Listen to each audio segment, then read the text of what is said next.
Jesse in Miami, Florida. You got to listen to your phone because there's a time delay for the radio and TV, and we can't wait. Jesse in Miami, Florida. Hey, Jesse, what's up? Hey, hi, Tom. Hey, Jesus Christ changed the world by talking about there's only one God. You think Bernie could change the world by talking about we could go transfer to a moneyless economy? No, I don't think that's going to happen. I think it could. Yeah. We're living on fiat money already, and that's based on futures of, the country's well, it's based on the wealth of the nation, Jesse. You and I have a disagreement here about fiat money. But this is the way I see it. If you do away with fiat money, what are you going to replace it with?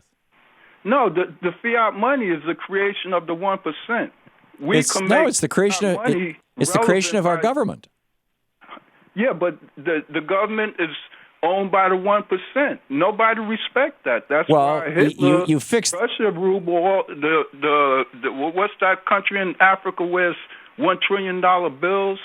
When you got a government like that, that would be like the government in Iraq. Nobody really respects it. That's why ISIS could run all over. ISIS could run over the Republican territory. Here's as much respect as we have for Scott. Okay, we're mixing apples and oranges really badly here, Jesse. First of all, the German hyperinflation and the Zimbabwean hyperinflation. You're talking about Robert Mugabe in Zimbabwe, right? Where it would cost now $10,000 to buy a sack of wheat or something like that.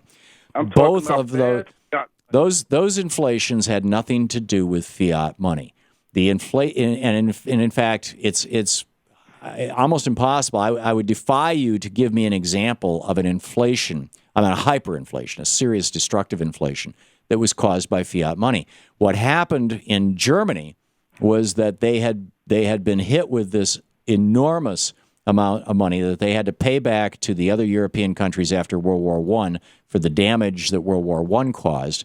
And as John Maynard Keynes said, when that deal, the Treaty of Versailles, was worked out in 1919, I think it was, he said, this is setting up World War II if this thing is signed and sealed, because Germany will not be able to pay this money back.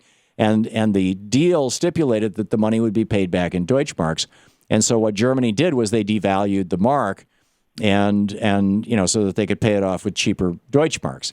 Now, that was a very exceptional circumstance in response to a stupid move by the Allies. And with regard to Robert Mugabe,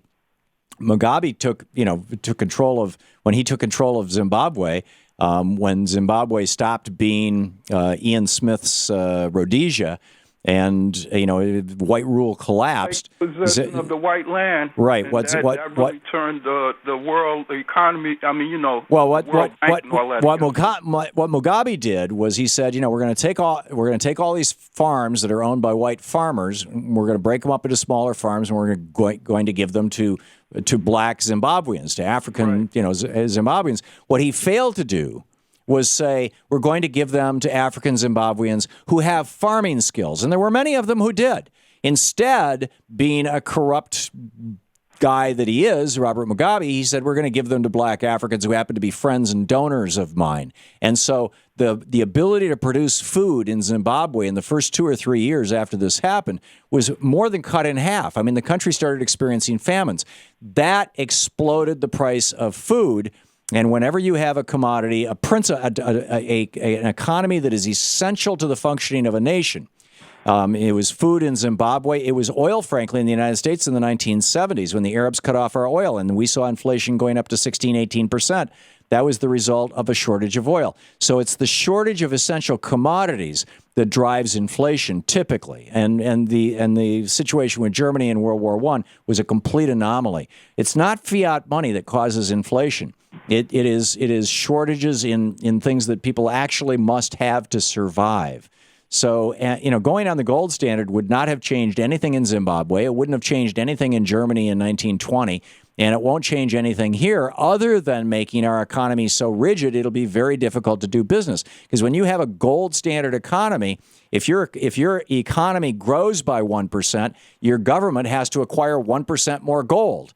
in order to keep the value of the dollar stable, current. And on the other hand, if your economy shrinks as it did in 2008 as a result of the Bush crash, you have to sell that gold in order to maintain the value of the dollar. And that's just an insane waste of time and effort, buying and selling gold constantly to try and keep the dollar the same, when you could simply have something like the Federal Reserve define the value, essentially, of the dollar by defining how many dollars are in circulation. The economy contracts, they take dollars out of circulation. The economy expands, they put dollars into circulation. Now, I agree with you, Jesse, that the Fed should not be a private corporation, that it should be a government agency. I think it should be acquired by the Treasury Department or run by the Treasury Department.